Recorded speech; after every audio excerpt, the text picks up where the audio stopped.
چھٹا گناہ جو زبان سے ہے وہ ہے گالی دینا۔ کسی انسان کو گالی دینا یہ بھی کبیرہ گناہ ہے، اور اس گناہ کا صدور بھی انسان کی زبان سے ہے۔ نبی اکرم صلی اللہ علیہ وسلم نے فرمایا سباب المسلم فسوق وقتالہ کفر، کسی مسلمان کو گالی دینا یہ فسق و فجور ہے اور اس سے لڑنا یہ کفر ہے۔ تو آج کل لوگ گالی دینے کو گناہ ہی نہیں سمجھتے۔ بعض لوگوں کا تقیہ کلام ہی گالی ہے، بات شروع کریں گے تو گالی دیں گے، بات ختم کریں گے تو گالی دیں گے، اور وہ اس کو اپنے لیے عزت سمجھتے ہیں۔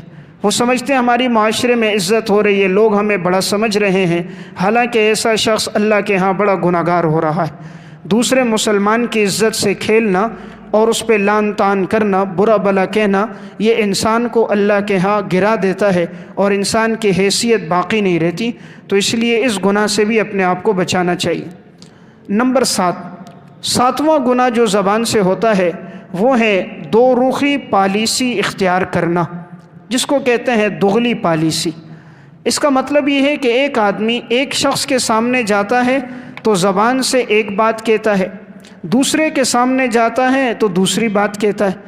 یعنی ایک کے پاس جائے گا تو اس طرح بات کرے گا تاکہ یہ اس سے خوش ہو جائے، دوسرے کے پاس جائے گا اس طرح کی بات کرے گا وہ اس سے خوش ہو جائے۔ تو اس کا مقصد کیا ہوتا ہے؟ دونوں سے اپنے مالی فوائد حاصل کرنا۔ تو آپ صلی اللہ علیہ وسلم نے ارشاد فرمایا تجدون شر الناس یوم القیامت ذی الوجہین، قیامت کے دن بدترین انسان وہ لوگ ہوں گے جن کے دو چہرے ہیں۔ یأتی ہؤلاء بوجہ، ایک لوگوں کے سامنے آتے ہیں ایک چہرے کے ساتھ، وہؤلاء بوجہ، اور دوسروں کے سامنے جاتے ہیں دوسرے چہرے کے ساتھ۔ یعنی ایک کے سامنے آئیں گے بتائیں گے ہمارے حالات اس طرح کے ہیں، دوسرے کے پاس جائیں گے تو اپنے حال احوال اس کے برعکس بتائیں گے۔ ایک کے پاس جا کر ہمدردی ظاہر کریں گے، مجھے آپ سے بڑی محبت ہے، آپ کے بغیر میں رہ نہیں سکتا، بڑا قلبی تعلق ہے، اور دوسرے کے پاس جائیں گے تو اس کی غیبت کریں گے اور اسے برا بلا کہیں گے۔